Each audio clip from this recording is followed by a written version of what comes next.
Gamescom. I am Seth Macy with IGN. I am joined by Matt Perslow. Hello. We are here to talk about where winds meet. Matt, what is where winds meet? And that's a hard sentence to say, by the way. It is what seems like giant Chinese mythology-based kind of open world RPG. I guess the easiest way, it's got a little bit of that Ghost of Tsushima about it. Ooh, but I'm listening. it is massive. Yeah. And so we only got about half an hour to play it, maybe 40 minutes.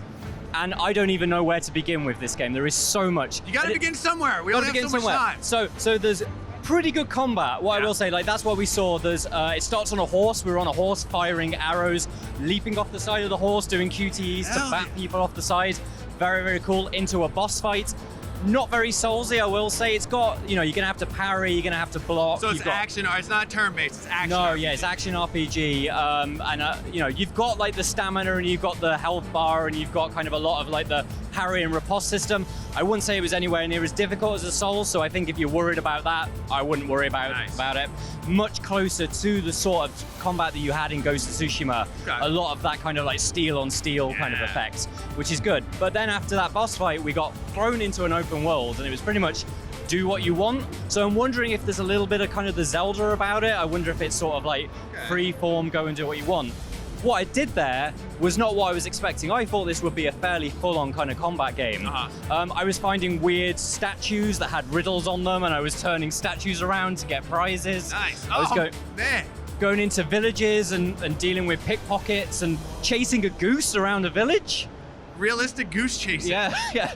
I was, there's flights in this game apparently, all sorts of very Wushu style, like jumping around. I went into a village full of statues and we're throwing little rocks at them and turning them back into humans. It's wild. There's a very, very vast kind of like power system that you, I guess, assign to a lot of the face buttons. I had very little time to work out how it all works. What I can tell you is that one of the abilities is summoning in a goat to have the goat charge through and hit things. Yes! It is, like, I was assuming it was going to be quite serious, but it's not. It is full on like those kind of like Wushu films with all of the leaping around, like cutting arrows in half. It's got a lot of that vibe going on. Wow, it sounds like you're describing like 8 different games. Yeah, it really felt very over. I'm slightly worried it might be a bit overscoped, that there might be a bit too much. But I'll hold judgment on that until we've actually got the final thing, which does feel that it's probably going to be quite far away. I don't think it's coming out anytime soon. All right, cool. Did you have like a pre-rolled character? Are you able to make your own character? So, how does that work? So after the tutorial, it kind of put you into a part where you were playing like the uncle of this little boy, or well, androgynous sort of character, which then it turns out that's who you are. And you then get to choose whether they're male or female. It then goes into one of the most in-depth character creators I've ever seen in my life. How so? Like, what makes it so crazy? To the point where you can change the depth and size of the bit that goes in between your nostrils. The filtus. Yeah. I don't know if that's what it's really called.